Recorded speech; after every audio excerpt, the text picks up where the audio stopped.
how to block a person on Facebook. So hello guys, welcome back to my YouTube channel. In this quick tutorial I'll be showing you how you can easily block a person on Facebook. So first thing, simply head over to your Facebook and you can either find out your that particular person whom you want to actually block it, or you can just either search it for that person by simply heading over to the search menu and just searching for that person. So I want to block this person, so what I will do is just click on this three dot button over here right next to the message option, as you can see.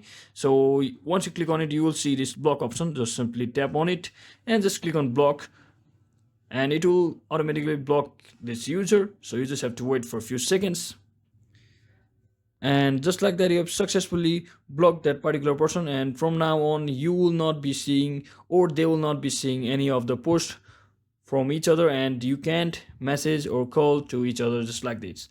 So I hope this video was informational guys. If it was, don't forget to like and subscribe to channel. See you on the next one.